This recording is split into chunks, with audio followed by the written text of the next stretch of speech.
نحمده نصلي ونسلم على رسوله الكريم اما بعد فاعوذ بالله من الشيطان الرجيم بسم الله الرحمن الرحيم فاما من اعطى واتقى وصدق بالحسنى صدق الله العظيم وقال النبي صلى الله تعالى عليه وسلم مروا ابا بکر فلیصلی بالناس او کما قال علیہ الصلوۃ والسلام۔ ہمارا موضوع جو چل رہا ہے نماز کے متعلق، اس کے بہت سارے پہلو باقی ہیں، کیونکہ یہ مہینہ جمادی الاخری کا ہے۔ اس کی 22 تاریخ کو خلیفہ اول غار یار والمزار سیدنا صدیق اکبر رضی اللہ تعالیٰ عنہ کی وفات کا دن ہے، تو اس جمعے پورا ہو گیا تو ٹھیک ہے، تو اگلے جمعے انشاءاللہ ان کی کچھ سیرت کو بیان کیا جائے گا۔ یہ جو وقت جا رہا ہے، اس وقت ہماری اولاد، ہمارے بیٹے، ہماری بیٹیاں اسکولوں میں پڑھتے ہیں، وہاں سے پھر کالج اور یونیورسٹی کا رخ کرتے ہیں، اور اس وقت میرے محترم دوستو ہمارے اس ملک کے خدا داد میں ہمارے بچے اور بچیاں کثیر تعداد سے الحاد کا شکار ہو رہے ہیں۔ اگر ہم نے ان پر نظر نہ رکھی اور میرے محترم دوستو ذہن سازی نہ کی تو یہ نہ ہو کہ یہ ہمارا باپ مسجد میں نمازی ہو، باپ آذان دینے والا ہو، باپ تہجد گزار ہو، اور اسی گھر کے اندر بیٹا کیا ہو، ملحد ہو، اسی گھر میں بیٹی کیا ہو میرے محترم دوستو، ملحد ہو۔ اس لیے میرے محترم دوستو کچھ پہلو دین کے ایسے ہیں کہ جن کے بارے میں ہمیں صحیح معلومات ہونی چاہیے، اور ہمارا عقیدہ اس کے بارے میں کیا ہونا چاہیے، پختہ ہونا چاہیے۔ صحابہ کے بارے میں، آل بیت کے بارے میں، انبیاء کے بارے میں، اللہ کی ذات کے بارے میں میرے محترم دوستوں اور بزرگوں ایسا پختہ عقیدہ ہو کہ باطل پھر انشاءاللہ ہمارے سامنے ٹھہر نہ سکے۔ اللہ رب العزت ہماری اور ہماری نسلوں کی حفاظت فرمائے۔ سیدنا صدیق اکبر رضی اللہ تعالیٰ عنہ، قرآن کی جو آیات میں نے آپ کے سامنے پڑھی ہے، فَأَمَّا مَنْ أَعْطَى وَاتَّقَى وَصَدَّقَ بِالْحُسْنَى، یہ سورہ لیل ہے، اس کے بعد سورہ ضحیٰ ہے، والضحیٰ۔ علماء نے یہاں تک لکھا ہے، فرمایا یہ سورت شان صدیق رضی اللہ تعالیٰ عنہ، صدیق اکبر رضی اللہ تعالیٰ عنہ کے بارے میں، اور بعد والی سورت شان مصطفیٰ امام الانبیاء صلی اللہ تعالی وسلم کے بارے میں، آپ کی عظمت کے پہلوؤں کو اس سورت کے اندر بیان کیا گیا ہے۔ وَأَمَّا مَنْ أَعْطَى، میں صدیق وہ ہے جس نے اپنا سب کچھ مصطفیٰ پہ لٹا دیا، اپنا سب کچھ حضور پہ لگا دیا، مال کے اعتبار سے سب کچھ لگایا، جان کے اعتبار سے سب کچھ لگایا، اولاد کے اعتبار سے سب کچھ لگایا۔ صدیق کا معنی کیا ہے؟ صدیق کا معنی ہے تصدیق کرنے والا۔ سیدنا صدیق اکبر رضی اللہ تعالیٰ عنہ کی آپ کی فضائل اور مناقب کے بہت سارے پہلو ہیں، ان کا انسان جمع کرے اور احاطہ کر نہیں سکتا۔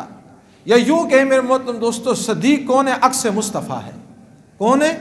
حضور کا کامل عکس ہے۔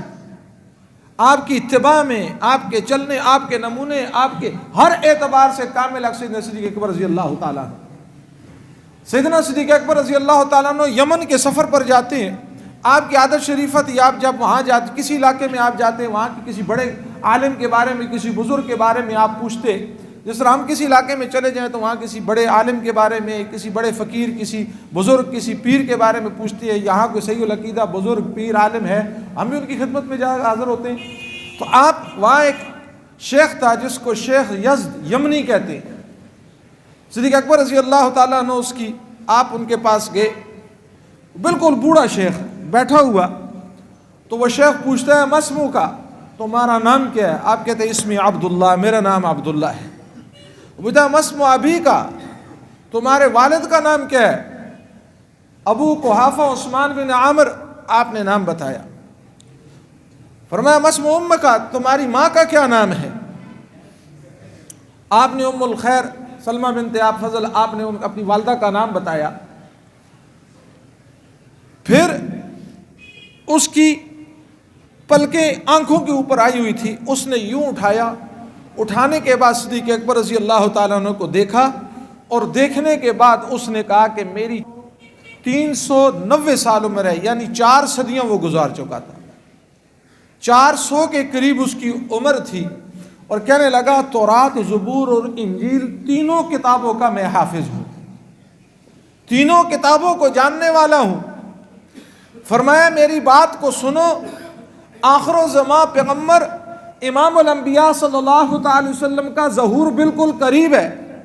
پھر اس نے حضور کے مناقب کو بیان کیا کہ نام ان کا محمد الرسول اللہ صلی اللہ تعالی علیہ وسلم ہوگا، ان کے والد کا نام عبداللہ ہوگا، والدہ کا نام آمنہ ہوگا، مکہ کی دھرتی پر پیدا ہوں گے، ہجرت گاہ ان کی مدینہ منورہ ہوگی۔ پھر فرمایا سنو، اس نبی کی نبوت کی سب سے پہلے جو تصدیق کرے گا اس کا نام ابو بکر ہوگا۔ آپ نے فرمایا نام عبداللہ ہے، کتابوں میں وہ کہہ رہے کتابوں میں پڑھا ہے جو تصدیق کرنے والا ہوگا، نام اس کا عبداللہ، اس کے والد کا نام ابو قحافہ۔ پھر حضرت صدیق اکبر کی والدہ کا نام لیا، فرمایا کنیت صدیق، لقب ابو بکر ہوگا۔ فرمایا رونے لگا اور رو کر کہنے لگا اللہ سے میں دعا کرتا تھا یا اللہ یا نبی کا دیدار کروا دے، اگر نبی کا دیدار مقدر میں نہیں، اس نبی کی نبوت کی تصدیق کرنے والے کا دیدار کروا دے۔ اور پھر صدیق اکبر رضی اللہ تعالیٰ عنہ کو دیکھ کر روتے ہوئے کہنے لگا، فرمایا تمہاری ملاقات ہوگی کیونکہ تم نبوت کی تصدیق کرو گے، پھر اور ساری باتیں بتائیں گی، ہمیں ہجرت میں ان کے ساتھ ہوگے، اپنا سب کچھ ان پر لگاؤ گے۔ فرمایا کہ اگر حضور سے ملاقات ہو جائے ان کو میرا سلام کہنا اور کہہ دینا 400 سال کا بوڑھا آدمی ہے، اور فرمایا دیکھا نہیں ہے لیکن آپ پہ ایمان لے آیا۔ میرے محترم دوستوں اور بزرگوں، ابو بکر وہ ہے ایمان لانے سے پہلے جن کو دیکھ کر گواہ بنا کے حضور پر ایمان لائے۔ میرے محترم دوستوں، پھر اس ابو بکر کی شان کتنی ہوگی، آپ کے مناقب، آپ کے فضائل۔ حضور علیہ الصلوۃ والسلام نے فرمایا اگر میرا کوئی خلیل ہوتا تو میں ابو بکر کو اپنا خلیل بناتا۔ علماء نے لکھا ہے اس بات کا مطلب کیا ہے، فرمایا جو مقام اور مرتبہ میرے دل میں خدا کا ہے، کیونکہ دل میرے محترم دوستوں وہ اللہ کے رہنے کی جگہ ہے۔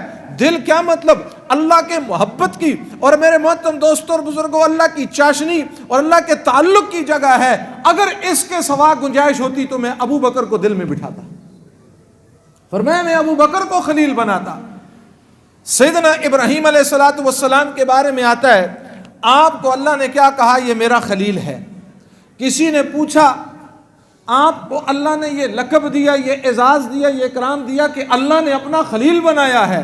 فرمایا کس بات پہ؟ فرمایا جان مانگی تو اللہ نے کہا ابراہیم جان دو، آتش نمرود میں جان دینے کے لیے تیار ہو گیا۔ فرمایا پھر مال مانگا تو مال دینے کے لیے میں تیار ہو گیا۔ فرمایا وطن کو میری محبت میں چھوڑو تو وطن کو، جہاں میری قیامگاہ، جو میری پیدائش جگہ، جو میرا آبائی وطن ہے، اس کو اللہ کی محبت پہ قربان کر دیا۔ پھر فرمایا بیٹے کے گلے پہ چھری چلاؤ، فرمایا اللہ کی محبت میں بیٹے کو مینا وادی میں قربان کرنے کے لیے تیار ہو گیا۔ جو رب مانگتا گیا فرمایا ابراہیم دیتا گیا۔ پھر اللہ نے کہا ابراہیم تو اس قابل ہے کہ تو میرا خلیل بنے۔ یہ اعزاز تب ملا، فرمایا جان مانگی جان دی، مال مانگا مال دیا، وطن کی قربانی مانگی وطن کی قربانی دی ہے، اولاد کی قربانی مانگی اولاد کی قربانی دی۔ ادھر حضرت ابو بکر کی طرف آئے، آمنہ کے لال نے کہا ابو بکر جان دینی پڑی دے گا؟ فرمایا دے دوں گا، اور کر کے دکھا دیا۔ فرمایا اولاد کی قربانی اگر چاہا، فرمایا اولاد کی قربانی بھی دوں گا۔ فرمایا ابو بکر وہ ہے، آمنہ کے لال نے کہا جان دو، جان دے دی، مال مانگا مال دے دیا، اولاد کی قربانی مانگی اولاد کی قربانی دے دی۔ فرمایا جب قربانیاں دیتے گئے تب تو حبیب مصطفیٰ نے کہا میرا ابو بکر خلیل ہوتا۔ انسان ذرا سوچے نا، سیدنا صدیق اکبر رضی اللہ تعالیٰ عنہ کے بارے میں آتا ہے مالدار ترین آدمی تھے آپ، مکہ کے مالدار ترین آدمی تھے۔ جب ہجرت کر کے مدینہ منورہ گئے نا تو وہاں مسجد نبوی کی بنیاد رکھی۔ کس کی بنیاد رکھی؟ تو ریاض آپ حضرات جن کو اللہ وہاں لے کر گئے، اللہ بار بار لے کر جائے۔ اللہ رب العزت میرے محترم دوستوں اور بزرگوں، وہاں مکہ اور مدینہ کیا ہے میرے محترم دوستوں؟ ادب ہی ادب ہے۔ کہتے ہیں مدینہ تو وہ ہے جہاں سانس بھی اونچی نہ لو، جہاں سانس بھی، بات تو اور ہے، شور کرنا تو اور ہے، وہ مقام یہاں ہے۔ فرمایا یہاں پر سانس بھی اونچا لینا کیا ہے؟ بے ادبی ہے۔ وہاں ریاض الجنہ ہے۔ تو مجھے بتاؤ ہر ایک کی کوشش ہوتی ہے نہیں ہوتی؟ اب یہ ریاض الجنہ ہے کیا؟ فرمایا ما بین ممبری و روزتی روزۃ من ریاض الجنہ، فرمایا میرے ممبر اور میرے روزے کے درمیان، ادھر حضور علیہ الصلوۃ والسلام کا روزہ اقدس ہے، قبر اطہر ہے، گنبد خضرا ہے، اور اس طرف حضور علیہ السلام کا کیا ہے؟ ممبر ہے۔ اس کے درمیان جو جگہ ہے جہاں پر وہ سبز قالین بچھی ہوئی ہے، اس کو کیا کہا؟ یہ جنت کے ٹکڑوں میں سے ایک ٹکڑا ہے۔ حضور علیہ السلام نے فرمایا یہ ٹکڑا جنت کا ہے۔ میرے محترم دوستو ذرا سوچو، اس ٹکڑے کو خرید کر دینے والا ابو بکر رضی اللہ تعالیٰ عنہ، جو جنت کے ٹکڑے کو خرید کر دے، جس ٹکڑے کو آمنہ کا لال کہے یہ جنت کا ٹکڑا ہے، تو بتاؤ میرے محترم دوستو پھر ابو بکر کی قیمت اور مقام کیا ہوگا؟ ان کا مرتبہ کیا ہوگا؟ ان کی توصیف اور ثنا کیا ہوگی؟ سیدنا صدیق اکبر رضی اللہ تعالیٰ عنہ، میرے محترم دوستوں اور بزرگوں، ہجرت کا اعلان ہوتا ہے، حضور علیہ الصلوۃ والسلام کو رب کائنات فرماتے ہیں اب آپ مکہ مکرمہ کو چھوڑ کر مدینہ منورہ کی طرف روانہ ہو جائیں۔ میرے محترم دوستوں صحابہ بہت زیادہ ہیں، اصحاب پیغمبر بہت زیادہ ہیں، لیکن آپ اپنے سفر کے لیے جس شخصیت کا انتخاب کرتے ہیں اور سفر میں جن کو ساتھ لے کر جاتے ہیں انہیں سیدنا صدیق اکبر رضی اللہ تعالیٰ عنہ کہتے ہیں۔ اور آپ اپنے بستر پر جس شخصیت کو، جس ہستی کو میرے محترم دوستوں سلاتے ہیں ان کو داماد مصطفیٰ، حسنین کا ابا، میرے محترم دوستوں زہرا کا زوج، زہرا کا خاوند، میرے محترم دوستوں سیدنا علی المرتضیٰ رضی اللہ تعالیٰ عنہ کہتے ہیں۔ آپ اپنے بستر کو، آپ اپنی امانتوں کو میرے محترم دوستوں حضرت علی کے حوالے کرتے ہیں، اور آپ یہاں سے صدیق اکبر رضی اللہ تعالیٰ عنہ کے گھر کی طرف روانہ ہوتے ہیں، اور آپ جا کر دستک کے لیے ہاتھ بڑھاتے ہیں، ابھی دستک نہیں دیتے، حضرت صدیق اکبر رضی اللہ تعالیٰ عنہ دروازہ کھول دیتے ہیں، اور آپ نے کہا ابو بکر کیا بات ہے، رات اتنی ہے، سوئے نہیں ہو؟ فرمایا اللہ کے محبوب میں انتظار میں تھا، اللہ آپ کو ہجرت کا حکم کریں گے اور آپ مجھے ہی ساتھ لے کر جائیں گے، میں روزانہ رات کو بیٹھ کر آپ کا انتظار کرتا ہوں، آپ آئیں اور آپ کو دستک دینے کی بھی زحمت نہ ہو۔ اس کو محبت کہتے ہیں۔ آپ گھر میں گئے، حضور علیہ السلام نے فرمایا ذرا اپنے بیوی بچوں کو علادہ کر دو۔ صدیق اکبر رضی اللہ تعالیٰ نے عرض کیا اللہ کے محبوب میرا اہل آپ کا ہی یاد ہے، میرا خاندان آپ ہی کا خاندان ہے۔ پھر آپ نے فرمایا دیکھنا حضرت صدیق اکبر رضی اللہ تعالیٰ عنہ کے آل نے کیسے وفا کی، آپ کے خاندان اور بچوں نے کیسے وفا کی۔ فرمایا ہجرت کا حکم ہو گیا، میرے ساتھ جانا ہے۔ اللہ کے محبوب سواریاں بھی میں نے تیار کر کے رکھی ہوئی۔ اب یہاں سے نکلے اور وہ غار سور، میرے محترم دوستوں اور بزرگوں ذرا تصور کرو کہ آپ میں سے کافی لوگ وہاں گئے ہیں، اس جگہ کا دیدار کیا ہے، جس نے دیدار کیا تھوڑا بتا دے ذرا، غار سور جو اوپر ہے۔ اب آپ دیکھو کہ دو پانی کی بوتلیں انسان بغل میں لے اور اوپر تک جائے تو بتاؤ انسان کی کیا حالت ہوتی ہے۔ ذرا تصور تو کرو کہ سیدنا صدیق اکبر رضی اللہ تعالیٰ عنہ نے نبوت کو اپنے کندھوں پہ بٹھایا، حضور علیہ الصلوۃ والسلام کو اپنے کندھوں پہ بٹھایا۔ کیا مقام ہے صدیق تیرا، کیا شان ہے تیری۔ یہاں سے لے کر غار تک حضور کو کندھوں پر لے کر گئے، ڈھونڈنے والے آئے، وہاں دیکھا، کھوج لگانے والے آئے، کہا دو قدم یہاں تک آتے ہیں، یہاں سے آگے ایک ہو جاتا ہے، اور فرمایا جو ایک قدم ہے وہ قدم بھی حضور کا نہیں ہے، یہ تو ابو بکر کا قدم لگتا ہے۔ ابو جہل نے کہا اس بحث کو چھوڑو، میری بات سنو، جہاں ابو بکر ہوگا مصطفیٰ بھی وہیں ہوگا۔ یہ کافر کہہ رہا ہے جہاں ابو بکر ہے وہیں مصطفیٰ ہیں۔ اوپر گئے، میرے محترم دوستوں اور بزرگوں، حضور علیہ الصلوۃ والسلام کو باہر ٹھہرایا، آپ اندر گئے، جا کر اس غار کو صاف کیا، سوراخ ہیں، چادر اور پگڑی کو اتارنے کے بعد اس کو پھاڑا ہے، ایک سوراخ بند کر رہے ہیں، دوسرا بند کر رہے ہیں، تیسرا بند کر رہے ہیں، سارے سوراخ بند کیے، ایک سوراخ رہ گیا کیونکہ چادر کا ٹکڑا، پگڑی کا ٹکڑا باقی نہیں ہے، پگڑی ختم ہو گئی، پھاڑ کے سوراخوں کو بند کر دیا، غار کو صاف کیا۔ میرے محترم دوستوں اور بزرگوں، اسی کو تو قرآن کہتا ہے اذ ہما فی الغار، فرمایا وہ دونوں جو غار کے اندر سے ثانی اثنین اذ ہما فی الغار۔ میرے محترم دوستوں، رات کی تاریکی ہے، میرے محترم دوستوں رات کا اندھیرا ہے، ابو بکر غار کو صاف کر رہے، خدا اس ادا کو قیامت تک قرآن میں میرے محترم دوستوں بیان کر رہا ہے۔ آپ نے حضور سے عرض کیا اللہ کے محبوب آپ اندر تشریف لائیں۔ حضور علیہ الصلوۃ والسلام اندر تشریف لے گئے، صحابہ بیٹھے ہوئے تھے، حضرت حضور علیہ الصلوۃ والسلام بیٹھے تھے۔ آپ نے فرمایا سنو مجھے 3 چیزیں محبوب ہیں۔ آپ کی بات پر حضرت ابو بکر نے عرض کیا اللہ کے محبوب مجھے بھی 3 چیزیں محبوب۔ اس کے بعد حضرت عمر نے کہا 3 چیزیں محبوب۔ یوں سلسلہ چلتا رہا، پھر جبرائیل زمین پر آئے، انہوں نے کہا مجھے بھی 3 چیزیں محبوب ہیں۔ اس کے بعد اللہ نے کہا میرا پیغام پہنچاؤ کہ اللہ کو بھی 3 چیزیں محبوب ہیں۔ لمبی حدیث ہے، میں صرف حضرت ابو بکر کی بات کو عرض کرتا ہوں۔ حضرت ابو بکر کہتے ہیں اللہ کے محبوب میری چیز جو محبوب ہے ان میں سے پہلی یہ ہے النظر الی وجہ رسول اللہ صلی اللہ تعالی علیہ وسلم۔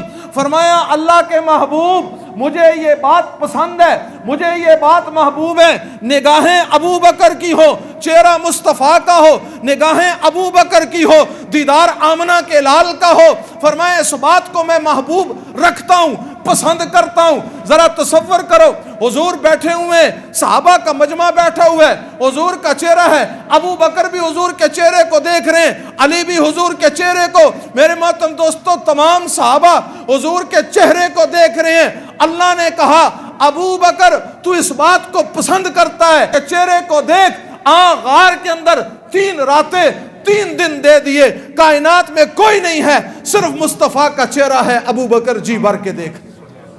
کیسا اللہ نے اس کو قبول کیا کہ اب اس چہرے پر اور کسی کی نگاہ نہیں ہے۔ سیدنا صدیق اکبر رضی اللہ تعالیٰ عنہ اندر گئے، آپ بیٹھے اور حضور کا سر گود میں رکھا۔ میرے محترم دوستو اس کو کہتے ہیں، فرمایا عجیب منظر تھا جیسے رحل میں قرآن پڑھا ہوا ہے۔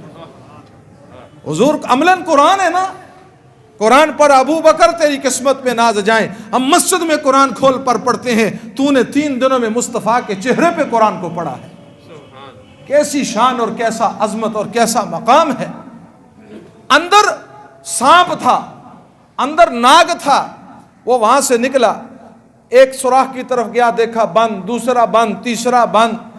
جہاں حضرت صدیق اکبر جو سوراخ باقی تھا نا، وہاں سیدنا صدیق اکبر رضی اللہ تعالیٰ عنہ نے یوں ایڑی رکھی، ایڑی اس سوراخ پر ایڑی رکھی، حضور علیہ الصلوۃ والسلام کا سر گود میں۔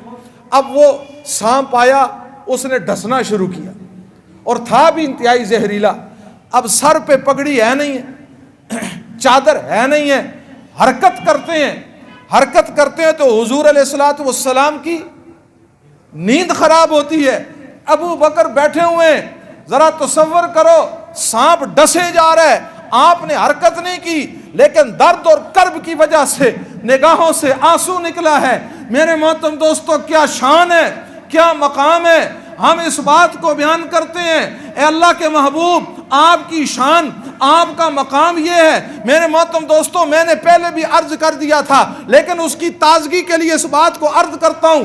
دیکھو اللہ کہتے ہیں لا اقسم بہذا البلد، اللہ مکہ شہر کی قسم اٹھاتے ہیں اور ہم اللہ سے عرض کرتے ہیں اللہ آپ نے مکہ دھرتی کی قسم اٹھائی کس وجہ سے؟ یہاں آپ کا گھر ہے، بیت اللہ ہے، اس وجہ سے جواب آتا ہے نہیں، ملتزم ہے اس وجہ سے جواب آتا ہے نہیں، حتیم ہے اس وجہ سے جواب آتا ہے نہیں، مزاب رحمت ہے، صفا ہے، مروہ ہے، اتنے میرے محترم دوستو عظمت کی جگہ ہیں۔ ہم پوچھتے ہیں اللہ ان کی وجہ سے قسم اٹھائی، جواب آیا نہیں، میں نے بیت اللہ کی وجہ سے قسم نہیں اٹھائی، مزاب رحمت کی وجہ سے قسم نہیں اٹھائی، ملتزم کی وجہ سے قسم نہیں اٹھائی، اللہ تو جواب دے، تو نے پھر مکہ دھرتی کی قسم کو کیوں اٹھایا؟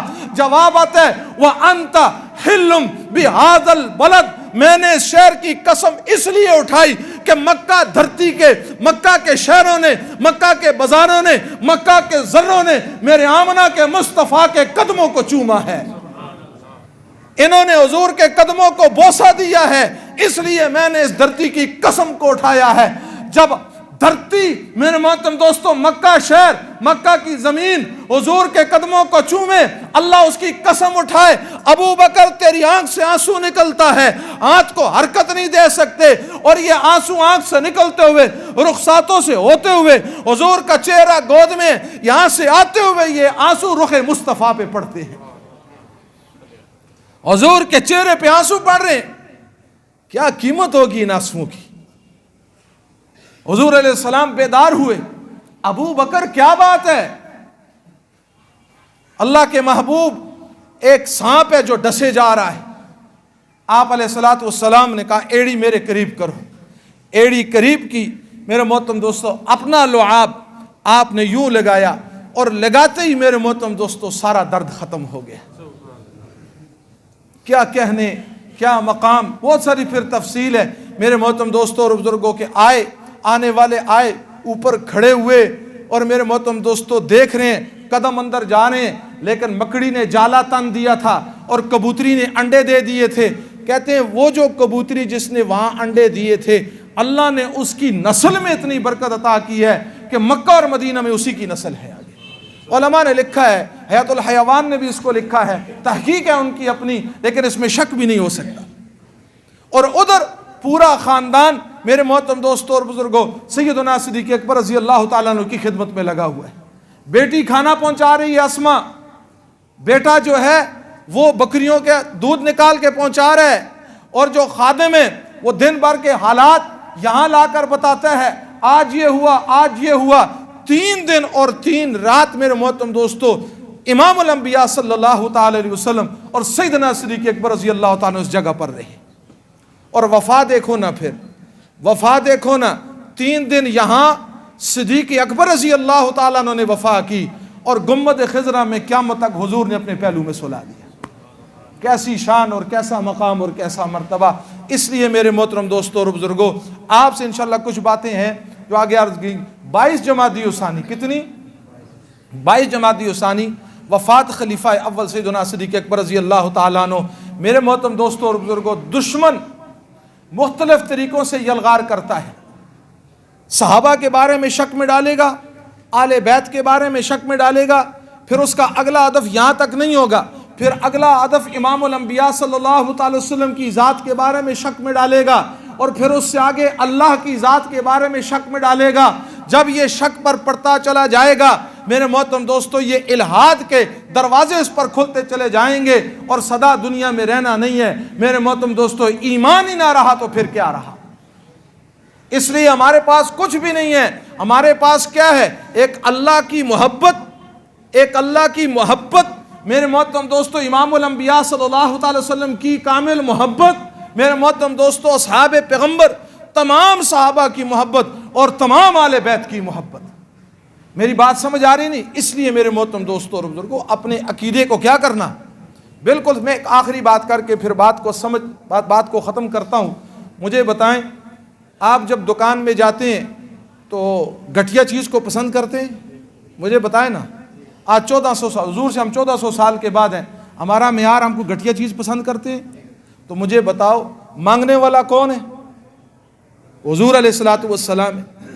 اور کن کے لیے ہدایت مانگ رہے ہیں؟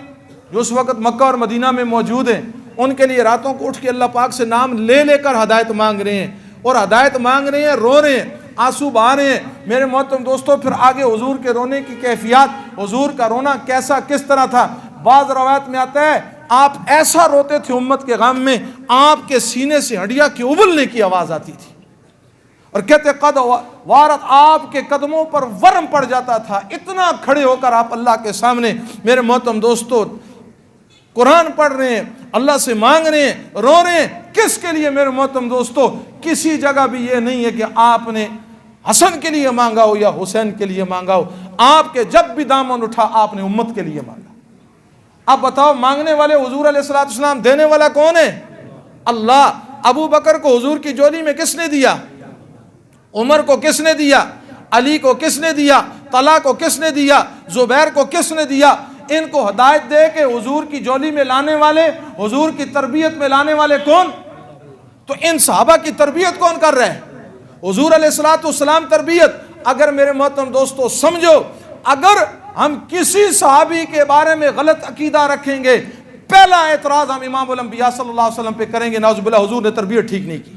اور دوسرا اللہ کے بارے میں کہ اللہ کا انتخاب نعوذ باللہ ٹھیک نہیں تھا. اللہ پاک مجھے اور آپ کو اصحاب پیغمبر اور صحابہ کی کامل محبت نصیب فرمائے. اللہ عمل کی توفیق عطا فرمائے.